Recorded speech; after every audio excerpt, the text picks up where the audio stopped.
हरे कृष्णा। तो आज हम जानेंगे कि भगवान राम धरती पर कब आए, उन्होंने कब यहाँ पर अवतार लिया। इसके बारे में हमें थोड़ा पहले रामायण को समझना होगा। तो हम रामायण, जो वाल्मीकि रामायण है, उसमें से कुछ आपके लिए पढ़ रहे हैं, जिसमें बताया गया है, पुत्रेष्टि यज्ञ पूर्ण होने के पश्चात देवतागण जो स्वयं भेंट स्वीकार करने के लिए उपस्थित थे एवं पुरोहित तथा शांत अपने अपने निवासों को लौट गए। 12 मास के गर्भ के पश्चात चैत्र मास के शुक्ल पक्ष में नवमी के दिन कौशल्या ने एक बालक को जन्म दिया। इस दिव्य शिशु के नेत्र एवं अधर लाल थे, भुजाएं लंबी थी तथा वह सभी मंगल चिन्हों से अलंकृत था। कौशल्या का पुत्र भगवान विष्णु की आदि शक्ति का प्रतिनिधित्व करता था। शीघ्र ही दशरथ की कनिष्ठतम रानी कैकेयी ने भगवान विष्णु की 1/4 शक्ति का प्रतिनिधित्व करने वाले एक पुत्र का जन्म दिया।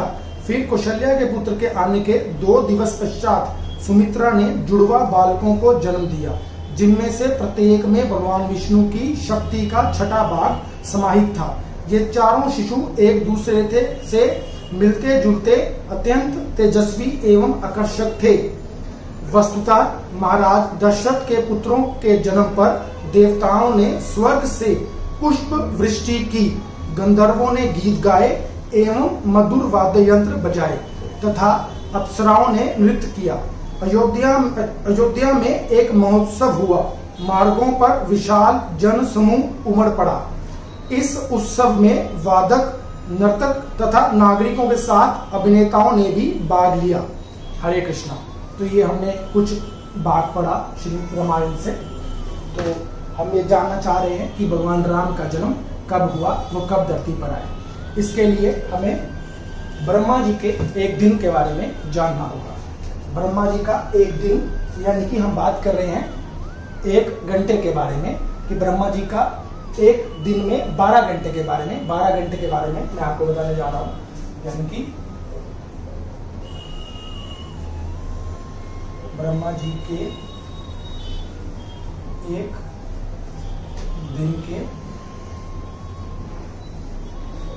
12 घंटे, ये कितनी अवधि होती है, इसके बारे में मैं आपको पहले बताऊंगा, फिर हम बात करेंगे।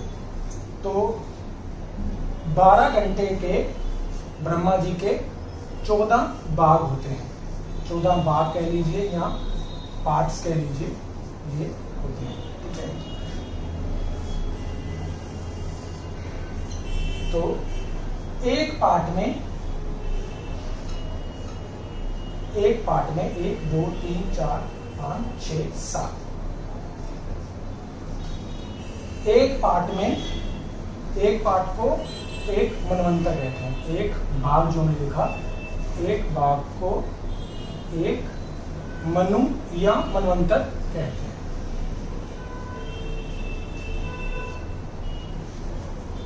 हम अभी 7वें मनु में हैं। हम जहां भी हैं वो 7वां मनु है। ये 7वां मनु है, यानी कि 7वां मनवंतर। एक मनु के पास 71 युग होते हैं। 71 युग, यानी कि एक मनु के पास में 71 युग हैं। और यानी कि 7वें मनु के 71 युग होते हैं। हम 7वें मनु के 28वें युग में हैं। इसको दिव्य युग कहा जाता है। दिव्य युग, हम 28वें दिव्य युग में हैं। तो हर एक दिव्य युग में 4 युग होते हैं।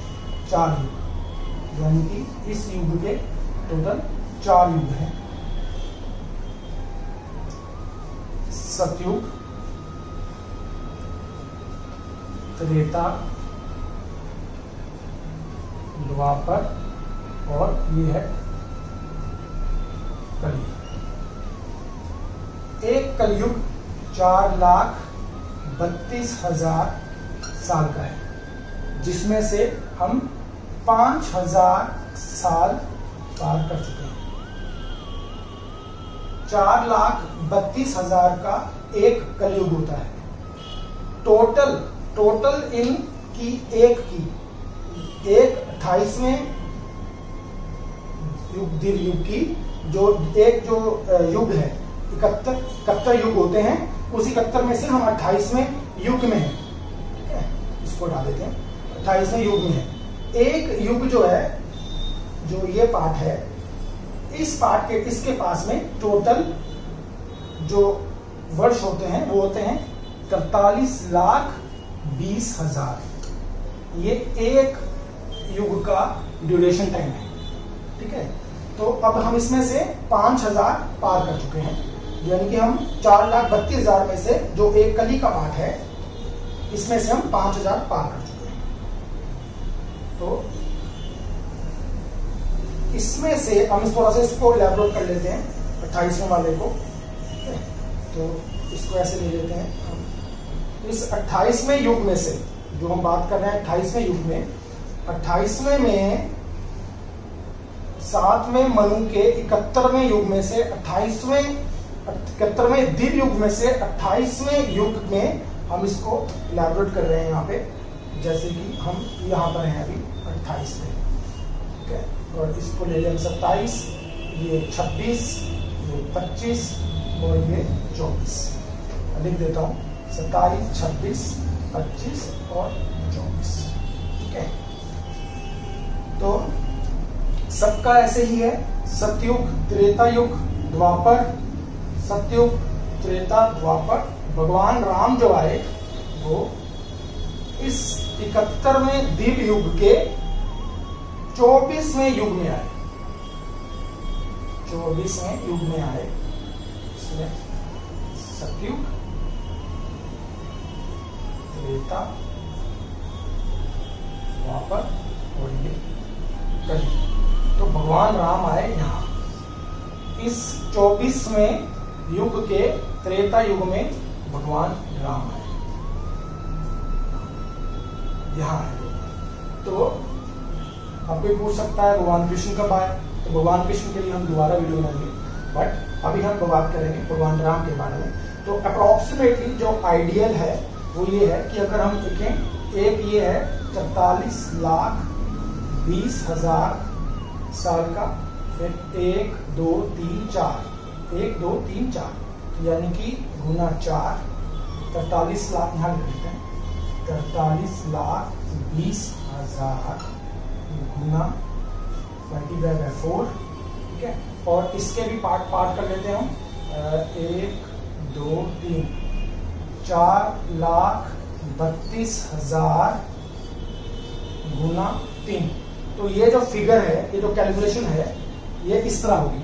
इतने साल पहले भगवान राम आए। ठीक है, तो ये टोटल जो फिगर है मैंने आप लोगों के लिए निकाली हुई है पहले। तो ये है 1,85,76,000। इस टाइम पे इतने साल पहले भगवान राम धरती पर आए।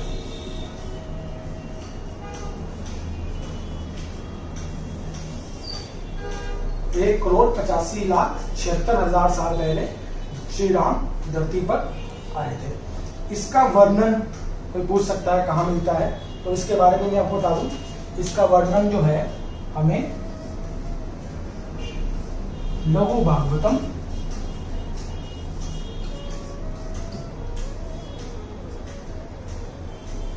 श्लोक संख्या है इसकी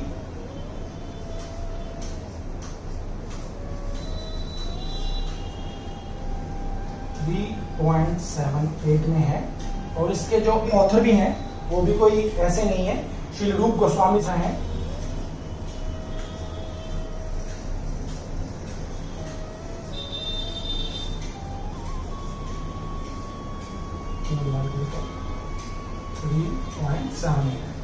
तो इतने साल पहले भगवान राम आए, इसकी डिटेल आप इस श्लोक पे चेक कर सकते हैं। यह श्लोक मैं आपको डिस्क्रिप्शन में भी दे दूंगा, ये श्लोक के माध्यम से आप इसको चेक कर सकते हैं। तो हमने आज जाना कि भगवान श्री राम कब आए उसके विषय में। अगर आपको हमारा वीडियो अच्छा लगा हो तो आप इसे सब्सक्राइब कीजिएगा और लाइक कीजिएगा और शेयर भी कीजिएगा। जय श्री राम।